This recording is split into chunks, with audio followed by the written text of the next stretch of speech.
নীতি আয়োগের বৈঠক শুরুর ঘণ্টা দুয়েকের মধ্যেই ওয়াকআউট করেছেন মুখ্যমন্ত্রী মমতা বন্দ্যোপাধ্যায়। বাংলাকে বঞ্চনার প্রসঙ্গে কথা শুরু করতেই থামিয়ে দেওয়া হয় বলে অভিযোগ করেছেন। এমনকি মাইক বন্ধ করে দেওয়ার অভিযোগও তুলেছেন তিনি।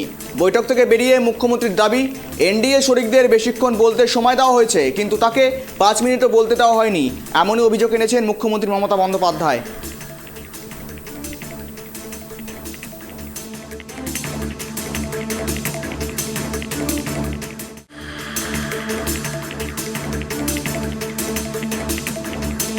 আমি যেটা বলেছি সেটা হচ্ছে, আমি দেশের স্বার্থে এবং বাংলার স্বার্থে, রাজ্যগুলোর স্বার্থে আজকে এসেছি, একা অপোজিশনের কেউ আসেনি।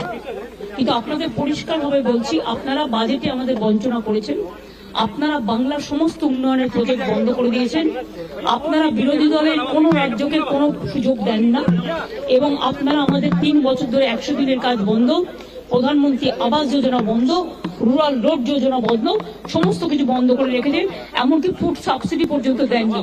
আমরা 1,71,000 কোটি টাকা পাই লাস্ট ইয়ার পর্যন্ত। এই বাজেটেও কিছু নেই, শুধু জিরো। এইটুকু বলার সাথে সাথে আমার মাইকটা স্টপ করে দিয়েছে। আমি বললাম, why you discriminate, why you stop me? I am only attending. You should be happy for that. Instead of that, you are giving more scope to your party, your government, and you only me on behalf of opposition, only I am there, and you stop my mic. আপনি আমার mic বন্ধ করে দিচ্ছেন। আপনাদের এই বঞ্চনা আমি মানি না, তাই মনে রাখবেন আমি চললাম। রাষ্ট্রপতি ভবনে প্রধানমন্ত্রী নরেন্দ্র মোদীর সভাপতিত্বে শনিবার নীতি আয়োগের বৈঠক থেকে ওয়াকআউট করেছেন মুখ্যমন্ত্রী মমতা বন্দ্যোপাধ্যায়। বৈঠক শেষ হওয়ার আগেই বেরিয়ে এসে তিনি বলেন, আমাকে 5 মিনিটও বলতে দেওয়া হয়নি, মাইক বন্ধ করে আমাকে অপমান করা হয়েছে। মুখ্যমন্ত্রীর এই অভিযোগের পরে পাল্টা তাকে কটাক্ষ করেছেন বিজেপির মুখ্য সচেতক শঙ্কর ঘোষও। কি বলেছেন মুখ্যমন্ত্রী মমতা বন্দ্যোপাধ্যায় এবং পাল্টা কি বলেছেন শঙ্কর ঘোষ, শুনুন।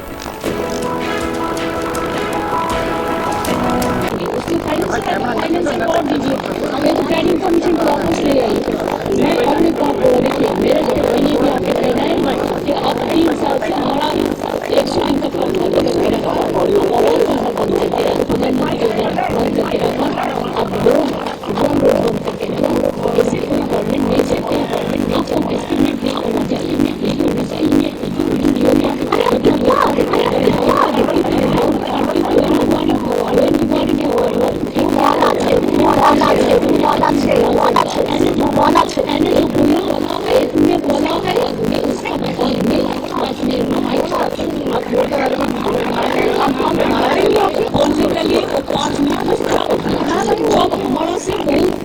आगे जो बोला 5 जो उन्होंने कोई किसी नहीं बोला, 15 मिनट बोला, अपोजिशन से मैं ठीक ही आया, लेकिन डॉक्टर 5 मिनट स्टॉप कर दिया। This is insulting.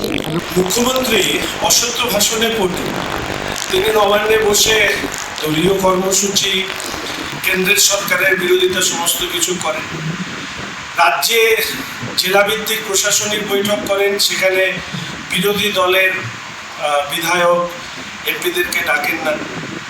T advisory board করেন, সেখানে বিধায়ক এমপিদেরকে বিরোধী দলের তাদেরকে অন্তর্ভুক্ত করেন না। বিভিন্ন রোগী কল্যাণ সমিতি হয়, সেখানেও বিরোধী দলের বিধায়ক এমপিদেরকে অন্তর্ভুক্ত করেন না। ফলে মুখ্যমন্ত্রী কি বলছেন তার উপরে সম্পূর্ণ বিশ্বাস করা খুব কঠিন। এর আগে তিনি বলেছিলেন যে ঝাড়খণ্ডের মুখ্যমন্ত্রীও এই নীতি আয়োগের সভায় যাবেন, কিন্তু তিনিও যাননি। ফলে ভেতরে কি হয়েছে সেটা যতক্ষণ না পর্যন্ত সরকারি স্তরে কোনো বিবৃতি পাওয়া যাচ্ছে, ওনার বক্তব্যের উপরে মন্তব্য করাটা খুবই কঠিন। কেন্দ্রের সরকার অনেক উদার বলে পশ্চিমবঙ্গের প্রতি, সে আবাস যোজনায় হোক, 100 দিনের কাজের প্রশ্নে হোক, জল জীবন মিশনের প্রশ্নে হোক, প্রতিটি ক্ষেত্রে, পরিকাঠামো, রাস্তাঘাট উন্নয়নের ক্ষেত্রে হোক, জলের মতন টাকা দিয়ে গিয়েছে। আজকে গঙ্গার তল দিয়ে মেট্রো চলছে কেন্দ্রীয় সরকারের উদ্যোগে। ফলে বঞ্চনার যে বক্তব্য, সেই বক্তব্য যে সঠিক নয়, ইতিমধ্যে সেটা নির্মলা সীতারামন, আমাদের মাননীয় কেন্দ্রীয় অর্থমন্ত্রী বলেছেন। নীতি আয়োগ তো নিশ্চিতভাবে ওনার দলীয় বক্তব্য রাখবার জায়গা না। তথ্য নেই, সঠিক মতন যে ডকুমেন্টেশন নেই, শুধু টাকা চাইলে তো হবে না। টাকার সাথে সাথে কোটি কোটি টাকার যে দুর্নীতি এই পশ্চিমবঙ্গে কেন্দ্রীয় সরকারি প্রকল্পে হয়েছে, তার উত্তর কে দেবে? ফলে যে রাজ্য কেন্দ্রীয় অর্থ এবং বাজারের ঋণ তার উপরে দাঁড়িয়ে রাজ্য চলছে, যে রাজ্যে যে মুখ্যমন্ত্রী দিয়ে দেন না, নতুন করে কোনো চাকরি হয় না, কর্মসংস্থান হয় না, তার কারণ একটাই, এই রাজ্যের নিজস্ব আয়টাই এত কম যে রাজ্যেরই কর্মচারীদের পেনশন মাইনে এবং ইন্টারেস্ট, লোনের ইন্টারেস্ট দেওয়া সম্ভব হয় না।